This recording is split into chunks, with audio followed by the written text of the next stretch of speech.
Global Lava Presents Thursday's Happy Hour series is called Funding and Expansion in Africa. My name is Darren Ng, and as the new Executive Director of LAVA, your Los Angeles Venture Association, welcome and thank you for joining us today. Since most of you watching are not members of LAVA yet, you probably should know a little bit about LAVA and how we can help you. LAVA is a membership association dedicated to supporting what I like to call the giant mesh network of communities that make up the Los Angeles startup venture ecosystem. Our role is to facilitate communication and collaboration, and most importantly, deal flow among the various and varied nodes of this ecosystem network. You'll be glad to hear that you have joined us at an opportune time in LAVA's 36-year history to become a LAVA member. LAVA is currently in the midst of a metamorphosis. To serve you and the community better, we have added 2 new advisory boards consisting of only VCs and only angels respectively. And we have strengthened our community leadership and our committee roles. The result is a host of new programs and initiatives. Today's event is an extension of one of those initiatives as a Global Lava program.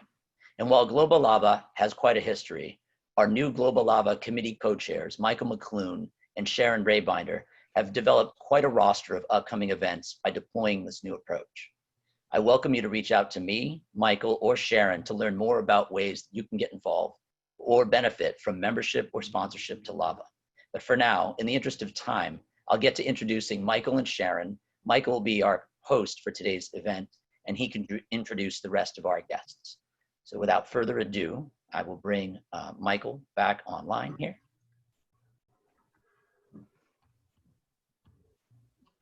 All right, hello everybody. Michael. Yeah. Thanks, Darren. And on behalf of Sharon, I want to thank everybody for joining us today. It's our pleasure not only to have this esteemed panel, but to be able to bring the community of startups and the supporters of startups and high growth companies, something that typically you're not going to find elsewhere. Everybody's always looking for new sales, and there are a lot of different ways to do it.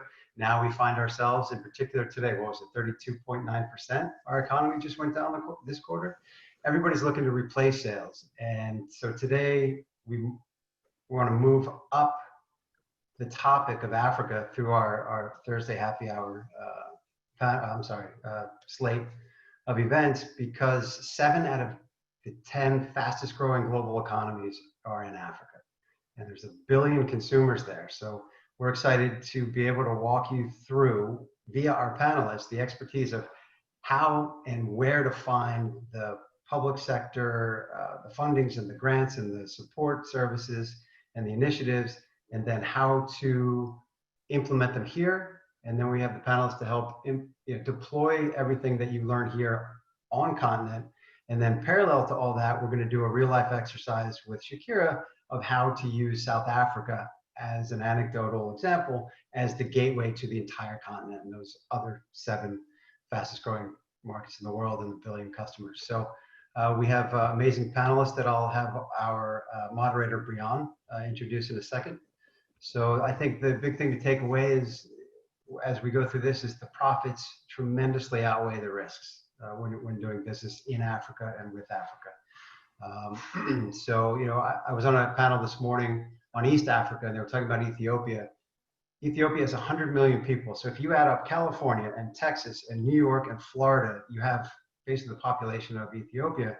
And what's interesting from a strategy and a marketing point of view is, for the last 5 or 6 years, the median age of Ethiopia, 100 million people, has been under 20 years old. So if you can get to that population now and make your partnerships and your deals and your sales, you're going to have some lucrative decades ahead of you. So on behalf of Sharon, who works for the government of France and helps initiate and facilitate trade between the US and France, and myself, I represent the International Business Accelerator, where we help startups and high growth companies go across any border and thrive. We do it quickly and compliantly and profitably. I will turn it over to Brionne, the Senior Director of the United States Chamber of Commerce and the expert and global policy leader of the Chamber, and particularly the US Africa Business Center out of the Chamber. So Brionne, thank you.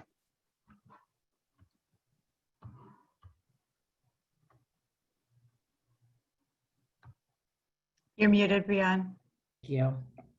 Well, good evening, Michael. Thank you for that warm introduction. Thank you, Darren, for the overview of Global Lava. Thank you, Shakira.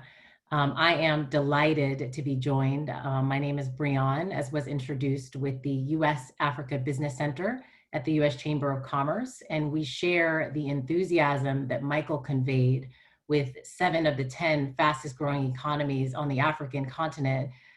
We've been seeing over the course of the better part of a decade that we have facilitated our programming on the African continent to deepen trade and investment and to strengthen ties with great companies like yours and to develop the startup ecosystem across the African continent. And we share the excitement and the enthusiasm about the opportunities, notwithstanding all of the tremendous risks, but also the moment that we find ourselves in. With great challenge comes great opportunity. And so that's why I'm delighted and really thrilled to welcome a dynamic group of panelists through which you'll hear from about the actual tools that you can access in order to foster business growth and to access financing. I'm going to just share a little bit of background about each of them, and then we're going to jump straight into questions. Eugene Cornelius is going to talk about the myriad of federal initiatives and resources available from DC, where he led the Small Business Administration's 21 export centers around the US, and he'll share with you some of the tools available to the business community. And then we're also going to hear from Shakira Motan, who is the Trade Commissioner at the South African Consulate. I know I'm really excited to hear from Shakira because the Chamber works very collaboratively with the South African government. And so on the South African side, you're going to hear about where in a thriving and dynamic market, there's a safe gateway to the continent due to the numerous similarities in culture, language, business norms, rule of law. We want to hear from Shakira about the opportunities in South Africa. And then you'll also hear from Mike Sehzue, who will share insights from assisting companies enter Africa and to navigate some of the risks across markets in Africa. And so without further ado, and because we're wanting to make sure that we get to your questions, I'm just going to jump straight in. So let me maybe just pose this initial question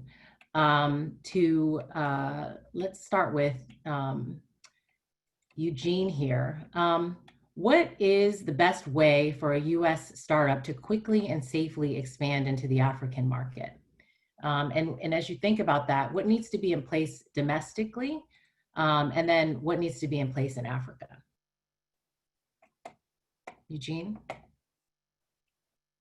That is exploring exporting in any fashion is first to have an export business plan. You need to first go to the small business development centers. You can look them up at sba.gov. You can go or just Google Small Business Development Center. Every state has one. They're linked to major universities and particularly graduate schools. And they really know how to put together a export business plan. Once you have that, the next step you need to make is to contact the United States Export Assistance Centers. And the reason you want to go there is because they're 3-in-1. There you will have the U.S. Commerce, the commercial services, who will help you identify foreign buyers.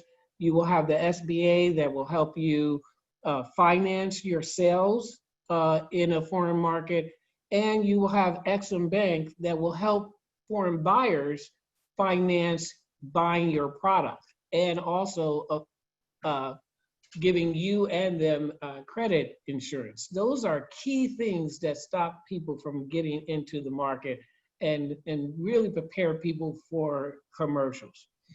Now, when you talk about what kind of products and services you have, when I talk about SBA's financing, the SBA has 3 different products.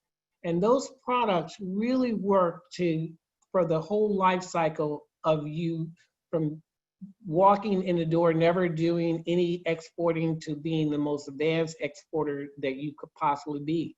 And it provides different categories of funding for workers, for working capital, for prior pre-development and marketing share, getting into the market and doing what you need to do to get on the ground and get up running. And for facilities and equipment and supplies that you may need in order to make that transition in the logistical areas that you move. So you want to make sure that you're looking at what you need, when you need it, and how you need it. And those things are really met with that business plan. So we have seen that 1 in 5 businesses that tend to put their feet into the export centers or in export world tend to not succeed in the first 3 years. And mainly because they didn't do 1 or 2 of those 2 steps. So it's not that they don't have the talent, it's not that they don't have the product that sells, but they weren't prepared for the market. And so that would be the 2 things that I would say. Thank you for those insights. Maybe turning to Shakira next. Shakira, you know, we hear a lot about the opportunities that exist in South Africa. We know that there is, you know, a robust and long-standing bilateral trade and investment relationship. Can you share, you know, what from the other side, from the South African perspective, does the South African government have in place in order to support business to thrive, and what opportunities are there that some of the folks who are on the call should be looking at seriously? Thank you so much for this opportunity to talk about South Africa. As you can see, my background is indicative of where I would like to be, which is somewhere on the coast in South Africa. We have a huge coastline which covers both the Atlantic and the Indian Ocean. But to go into South Africa and what we offer, it necessitates me to just describe South Africa to you. South Africa is actually one of the most, if not the most diversified economy in Africa. We have a very strong financial system with our stock exchange in terms of capitalization is large, one of the largest in Africa, if not the largest. And then in terms of the World Bank Logistics Performance Index, we are ranked #1 in South Africa. So this means that we have world-class infrastructure and logistics. We also have a very young population. 66% of our population is under 35. That means not just huge purchasing power, but also availability for labor. We have abundant natural resources, and our rule of law is progressive. We have a progressive constitution and independent judiciary. We also focus strongly on protection of investors. So another thing that's very important to us is protection of intellectual property, copyright, patent protection. We're members of the World Intellectual Property Association. We have a great quality of life in South Africa. So many Americans have settled in South Africa and talk about the weather, the friendliness of the people, the cultural affiliation and hospitality. And it's just a very easy move from the US to South Africa. And the government has set a really enabling environment for all companies, foreign companies, to set up in South Africa. That's why we say that if you're looking not just to, as a first step to enter Africa, look into South Africa, not just for South Africa as a market, but entering the rest of the African market.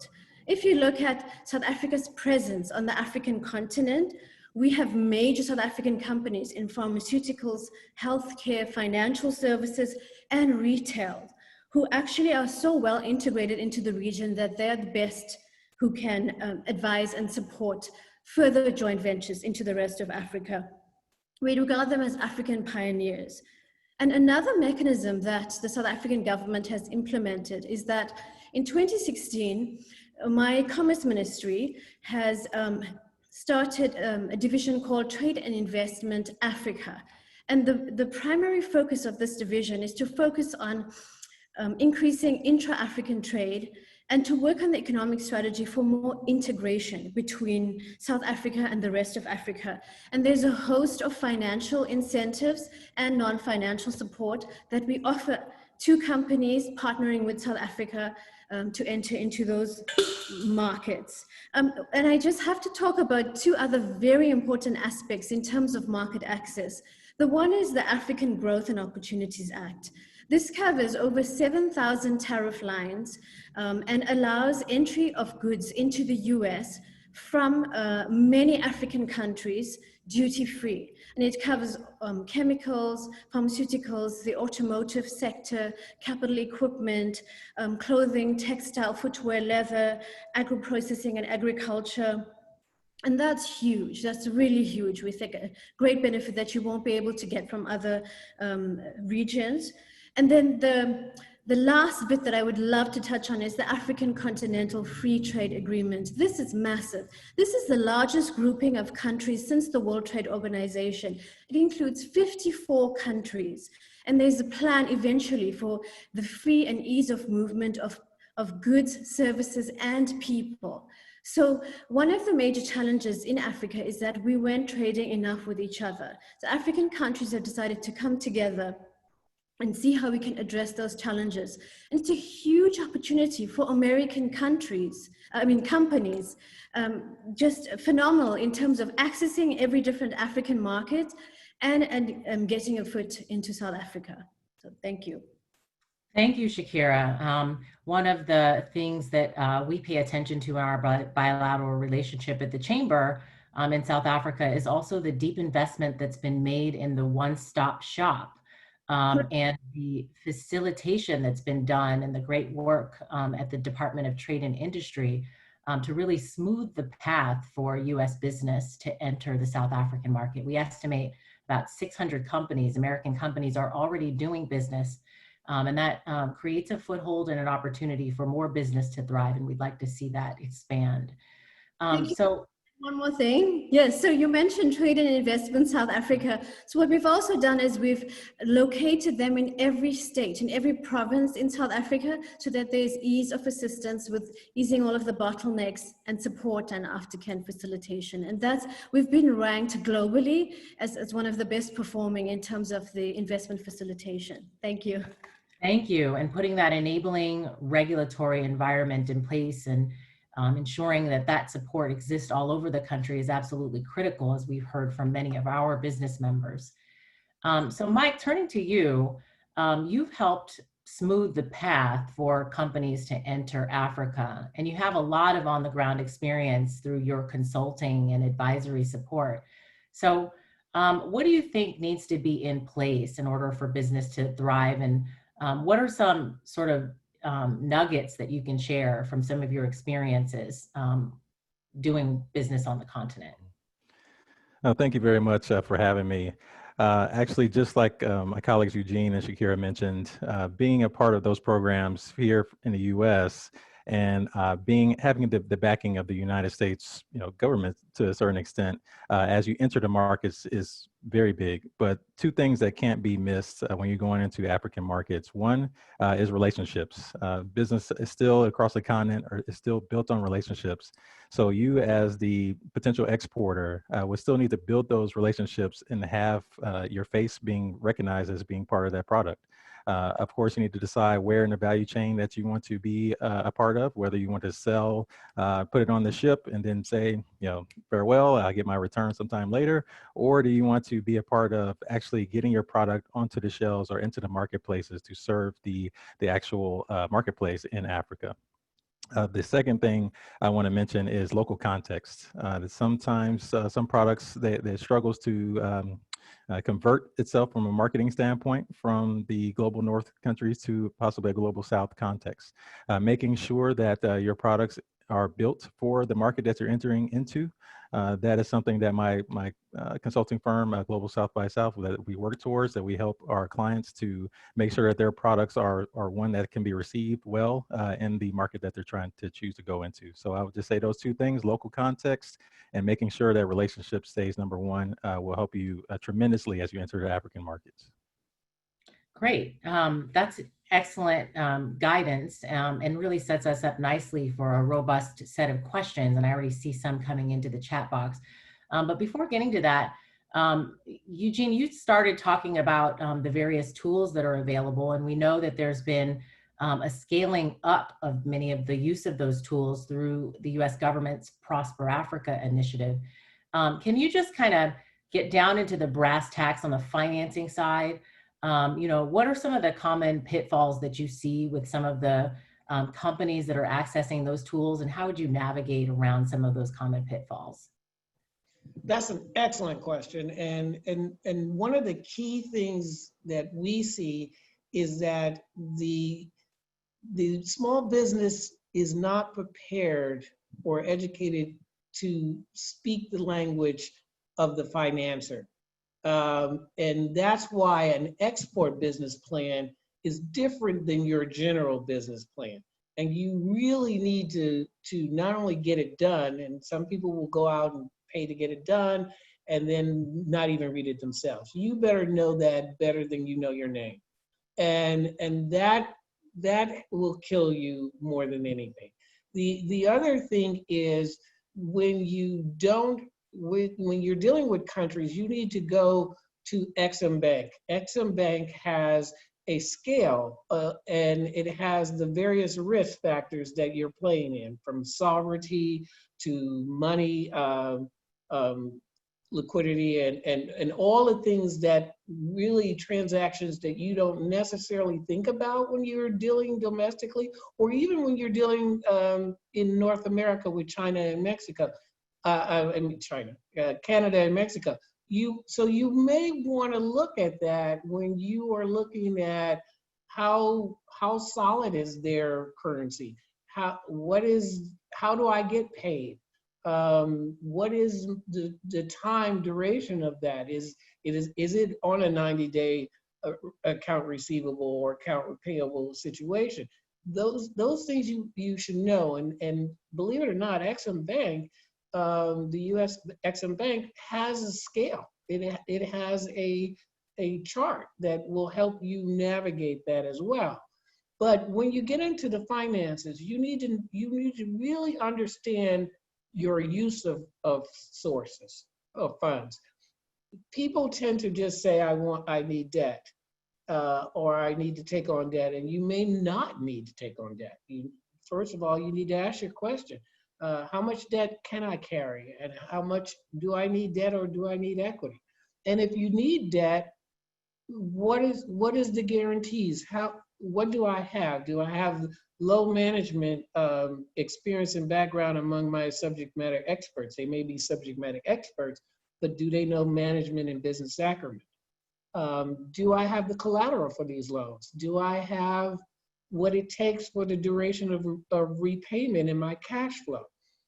These are very key issues that stop, prevent, and in some cases leads to default if you have not really forecast them out and really dealt with what you're dealing with.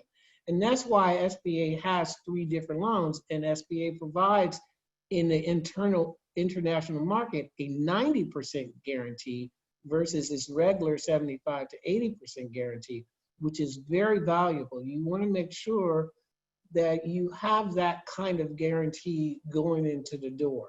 And like I said, that's from anything from working capital to inventory purchases to facilities to supply that inventory purchases, and even logistical travel to get from country A to country C.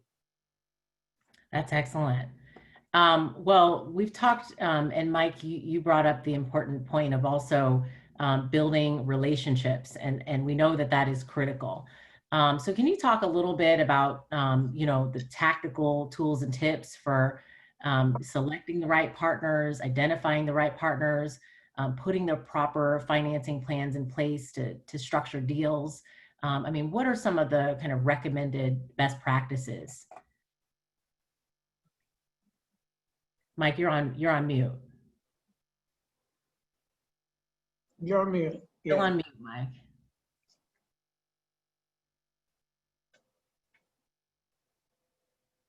Mike's still on mute here. He's frozen, I think. It looks like Mike's video and Mike are both off for some reason, and I can't turn them back on for him. Okay. Well, Mike, I can see you. It looks like you're moving fine on my screen. Maybe hang up and come back in. In the meantime, I'll turn over to Shakira. Shakira, can you tell us just on the support for companies and kind of any tools that you use on the relationship development side? I mean, I think it can be really challenging to kind of navigate one's way through, the entry points. So where does one start? I think, as I mentioned before, it's so important to make contact with the South African Department of Trade, Industry and Competition. A lot of companies venture into a new country without any vetting or without just not making contact with the local government. And we're actually a very useful point of contact. For example, we have our highest number of offices globally in Africa. Our focus in the world obviously is on Africa, and as you said, on building relationships. So we have representation in many of those countries, and it's so important for us to coordinate in terms of regular interaction, in terms of trade show participation, market intelligence, building a relationship with those governments in those different African countries. And we also provide a lot of support, not just through grants for productivity, manufacturing, and export marketing, but also through our development finance institutes, the Development Bank of South Africa and the Industrial Development Corporation. And these are available not just to South African companies, but to any company that registers in South Africa and also is looking to partner with a South African, which is obviously to your benefit, because when you enter into a market, you would like to work with somebody who understands the dynamics of that market. So those are some of the financial and non-financial tools that we offer. And very important, we do have such an impressive footprint on the rest of the continent, because that's key to us. We believe that in growing our economy, it's important to grow our neighbors and ensure that we uplift the entire continent together, because together we are much stronger. Thank you. Terrific. Well, I want to make sure that we utilize our time wisely and get to your questions. And the way I'm going to handle the questions is, if you wouldn't mind, just use the question and answer feature. I know that there's also an active chat box, but I'm going to be taking questions using the Q&A feature at the bottom of your Zoom. And I'll start with this one, and maybe it's best directed to you, Eugene. Would you know of incubators and accelerators that the person who's asked, it's Teresa Dunes, could link to and start developing relationships anywhere on the continent? I say the question again. Yes, it's a question about incubators and accelerators. And it's on any knowledge of incubators or accelerators that you know about to begin to develop relationships with anywhere on the continent. On the continent of the United States? No, on the African continent. I do not. I do know that the Ministry of Economic Development, Minister Zulu, her team, if you reach out to her office, she has not only, she's in South Africa as well, but she not only has a list of those kinds of facilities in South Africa, but she has them for most of South Africa, Southern Africa. I am aware of that. I do know that the Egyptian government, Ministry of Economic Development, AMA, has the one listings for all of the MENA area, the Midwest and Northern Africa states. So if you go to those two facilities, they're most likely to tell you on the continent of Africa where to go for the incubators and accelerators. May I add that from the South African side? Yes, so actually we do have some relationships with multinationals, and we have some relationship with the academia and private sector in different provinces like Gauteng. We also have our own special economic zones where we have a division at the department that focuses on incubators and incubation hubs. So if Teresa could reach out to me, I could share with her all of the information because it covers a broad spectrum of industries. Technology related is key. And there's a strong focus on women-owned and minority-owned businesses and incubating them in those tech startups. So thank you. Excellent. I see Mike is back with us. Yes, I am back. Mike, thank you. You can either answer that question that we had earlier about relationships, but also link to this question about incubators and accelerators, because I think people are looking for meaningful partnership and some suggestions to go to. Go ahead. Yes, just great question about how to build that relationship. I would say that if you have the ability to target a nation, one particular country that you want to do business in, one really good thing to do is to go and possibly go on a trade mission so that you can be there, you can see for yourself what the lay of the land looks like. You can start to meet some of the people, get a feel for the pulse of the marketplace, and then that'll help you make a more informed decision on where you want to actually enter your products into the marketplace. Another thing that I would also suggest is possibly locally, depending on where you live, if there's a local consulate in the nation that you know that you want to target for your market. There's typically events that go on at the different consulates around the country. Just make some connections there, make some connections with the people who are there to support economic development and growth, and different chambers of commerce as well. That there's their job really to get more business or investment from the United States to their host nation.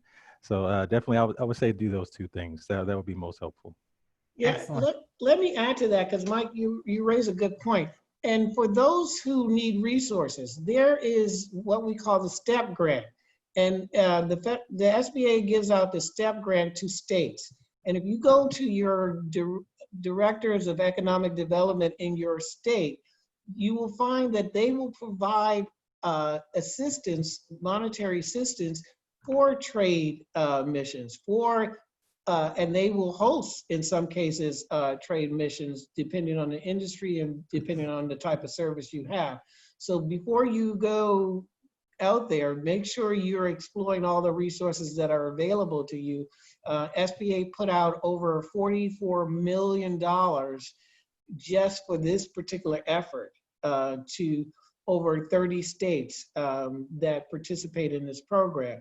And it's for you, it's for the small business person to do just what Mike is saying. And in addition to paying that resources, they have tutors and mentors that help you with relationship building tactics. Thank you. I can just add from our experience, and this picks up, Mike mentioned the role of trade delegations and roles of chambers of commerce. And in that respect, the U.S. Africa Business Center maintains active relationships with the 13 registered chambers of commerce that are on the African continent.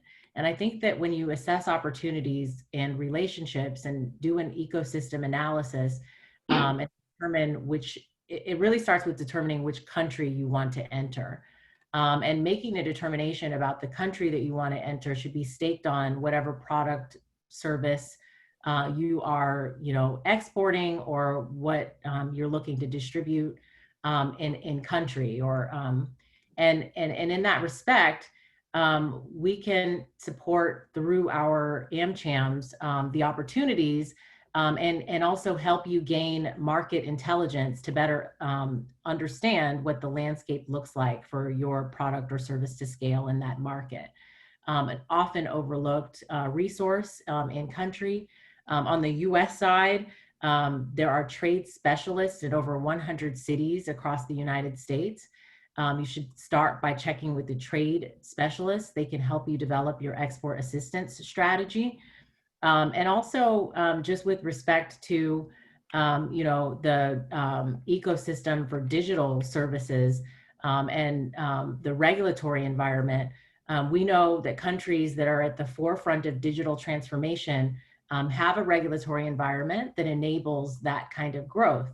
And so even in countries where you have highly restrictive regulatory environments. Countries like Ethiopia that Mike mentioned earlier, which routinely shut off the internet.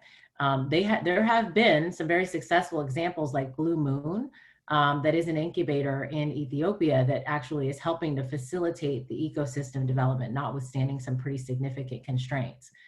I would also point those who are putting questions into the chat box on digital goods and services to the Silicon Savannah, Kenya, which has a very thriving regulatory ecosystem, and all of the large US tech companies that are already established players in that market, where there are opportunities for partnerships and quite a bit of digital tools that are being developed locally through incubators in universities like the University of Strathmore, the iLab that's in Kenya, and there are a whole host of others. But I think you have to start with understanding the market, understanding, the plan that the country has in place.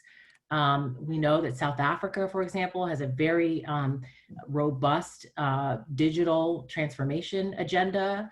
And so you can also leverage the resource that we have with Shakira here on the line. And I just want to maybe come back to my questions here and transition to asking about another question that's in the chat, and it's about multilateral institutions. One thing that's being asked is, what role is the United Nations playing in easing trade restrictions between the US companies and African nations? And maybe Shakira, from the government side, you're the best place to answer this, but I'm interested in hearing from anyone else who has thoughts on the panel. I would say that, from the perspective of the African Growth and Opportunities Act, there's not much restriction on most of the goods and services. Recently, of course, with the new administration, we've been having some challenges on certain goods and services, but we've been having an active dialogue on a bilateral level between the USA. So we are utilizing our relationship individually, and I believe that the US itself is also has been taking an approach of bilateral relationships, with the example of with Kenya. So thank you. Yeah, I would say that the UN is using its research and development to give statistical data of the impact of multilateral and cross-border commerce and exchange. And they're doing it through their 17 sustainable development goals that they use internationally across the board. And what they're doing is to make sure that supplies and commerce moves across borders to reduce poverty and to build the middle class. And when you look at that, they're doing that through the fact of growth of small businesses and commerce through small businesses, because they know that small businesses employ 90% of the workforce in the world. And so when the UN looks at the fact that we will need 15 million new jobs each year for the next 15 years, and we look at the economies like South Africa with its youth, and we look at Ethiopia with its even younger population, the UN is very instrumental through their research and development department to make sure that these things are happening and easing in a non-political way. When it comes to easing tariff and non-tariff barriers in African markets, I would only add that the UN, through its Sustainable Development Goals, is at a macro policy level, looking to facilitate a policy environment that can enable growth and trade. And through that sort of macro function and the support that they provide at a technical assistance level in country, that is really the role of the UN. From a tactical standpoint, though, I don't believe that the UN is really the best entry point for business. And so, Mike, I'd love to hear your perspective if that instinct is really on point there. No, that's a great point. I would say that you're spot on. The UN does a great job in facilitating, like you mentioned, to get rid of some of those non-tariff barriers and so on and so forth. But there's still a little bit of a gap, I would say the last mile between getting these items into the port and then actually into the marketplace and into the hands of the consumer. I think that's where we talked about earlier about relationships and so on and so forth, but it's really going to take that entrepreneur to really get on the ground and create that value chain from the port to the actual marketplace to make it effective. I mean, it's great to have those treaties in place, the different procedures that the UN will bring to the table. And, Eugene mentioned the Sustainable Development Goals, and that's really at the macro sense, but it's going to take that person that's really going to drive home that market or those items or those products or services actually to the marketplace. Great, thank you. I'm going to come to another question, and it ties to some of the general guidance we've been sharing in terms of navigating the U.S. federal ecosystem. And Eugene, this is probably best put to you, but also I'd like to hear from Shakira on the South African government to U.S. government perspective on this question. How do U.S. federal agencies and local county-based agencies work together to address funding or incentives for business? So Eugene, first to you, and then I'd like to hear from Shakira. I think the perfect example of that is the International Trade, Council. I should know better because I used to sit on it. And it involves 13 federal agencies. And what we do, when I was with the SBA, we chaired that group. And we look at what are the things that restrict US businesses from going into the market. What US regulations and policies are prohibiting? How do we streamline financial capital, be it investment, be it debt, be it whatever, to help small businesses go in there? So there is a actual working council within the federal government that does that. The second thing I would say is a prime example of that is the STEP program that I was referring to that SBA has that put out $44 million to state grants. It's state export centers grant, and it's for the development and technical assistance, but also for covering costs to go in country and to have mission-based small business activity. So it's to help and to support people doing that. And we work with the local state government, and then the state government has to filter that money down. Let's say they get 5 million or 4 million, then they have to make sure that they're filtering that money down to municipalities by rationale of percentage of population to make sure that their small businesses are being able to access this fund from the federal government. So you do it that way. Then you see it with SBA working with the banks. The fact that we do the 90% guarantee to your regular commercial banks. If you go to any bank in the United States, more than likely they have some participating part with SBA, and we work with the private sector and the banks to guarantee that loan. Let's say you don't have that management experience, but you got the great product, or you don't have that in-country experience and no commercial underwriter wants to lend you that because they don't really know that country, or they don't really know if your product is going to work in that country. SBA takes that grant, takes that guarantee and says, we think she's going to make it and we believe in her. We will back that loan 90%. So that only gives the private sector bank a 10% chance of a loss. So that's how it works. And I want to say how successful that is because I have some numbers and I just want to give them out. For 2019, fiscal year 2019, SBA made 422 loans like that. And that amounted to over $662 million US dollars. And that created over 8,000 jobs because of that guarantee, because of that process. Now, when I talk about the STEP, I want to give you examples of how that worked. We know that our agriculture and our farmers are having a hard time right now. We took some Idaho farmers to Taiwan on the STEP exchange who could not otherwise afford to go over there to sell their beef. And that exchange led to multi-million-dollar contracts with the Taiwan government and private sector investors in Taiwan for our Idaho beef farmers. So these are very successful programs. This is why you want to take that two-step approach I mentioned at the beginning. Get that export business plan, get in there to the UZX and learn about these programs that will be cost efficient and offer guarantees and offer access to capital.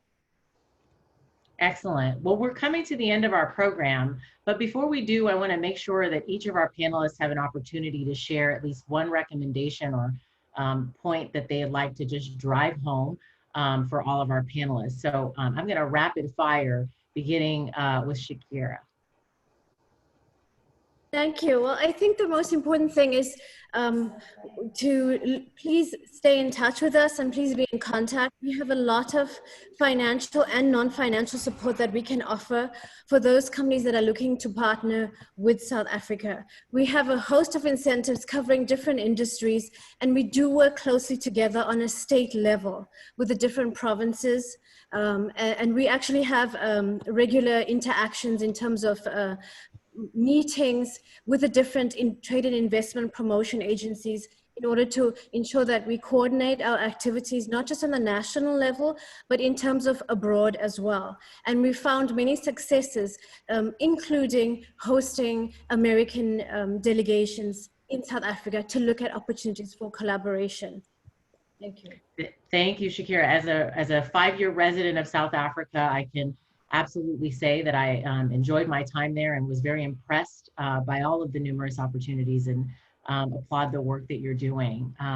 Let me ask Eugene, what are your top line recommendations for those on the call?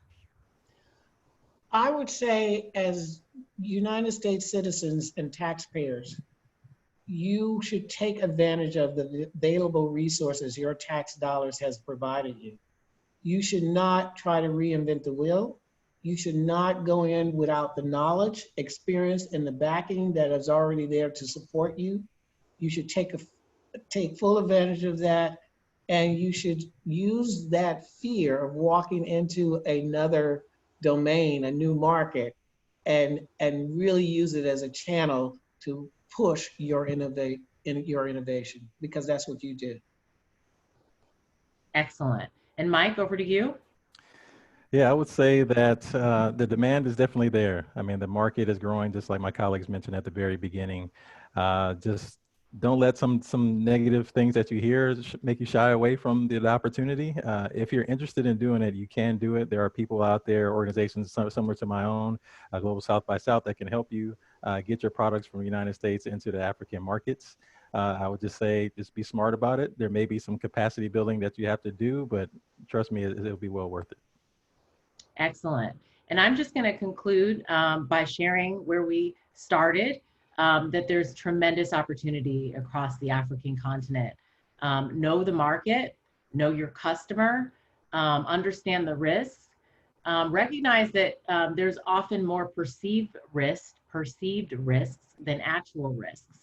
Yes. And I think that as you go into these environments, really, spend the time getting to know the potential partners. And the resource I leave you with is in the chat box. It is the Prosper Africa Toolkit.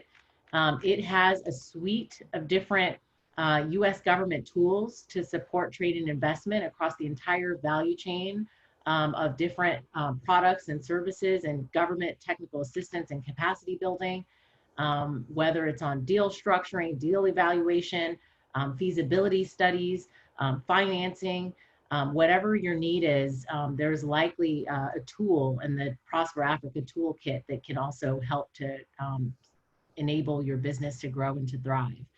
You have great resources on this call. I want to thank all of them for their insights and for Global Lava for sponsoring and hosting all of us.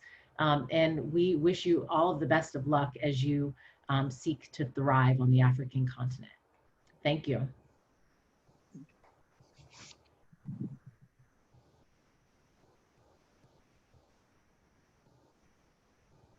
Great, that was fantastic. Thank you all.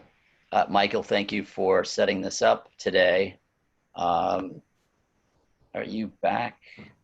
There you are back. I am. Yeah, I am amazingly grateful. Well, just an expression of gratitude from Sharon, the co-chair, and myself to all the panelists. I just want to reiterate from a high level is that there is a fundamentally collaborative support structure from the federal level to the state level to, 501c3/6s like Lava that wants to facilitate and support high growth companies doing what they want through growth capital. I have a 501c3 that tries to create jobs and economic development by increasing international trade. And we all work together and we all want to share all of the infrastructure and programs and initiatives and resources and grants, ideally, with all founders and everybody who supports a founder. So thank you, everyone. Brionne, magnificent job of corralling so many outstanding people with so many different levels of expertise and experience. So I appreciate that. And so again, on behalf of Sharon and I, back to you, Darren. Well, great. Thank you, everyone. Brionne, great job hosting and moderating and providing content yourself about Prosper Africa. Eugene, Mike, and Shakira, I love the closing remarks with regard to kind of inspiring the entrepreneurs and all the support network. As Michael just mentioned, Lava has a lot of support information out there. We have a lot of mentors available. We have referral resources and connections with investors. I'm going to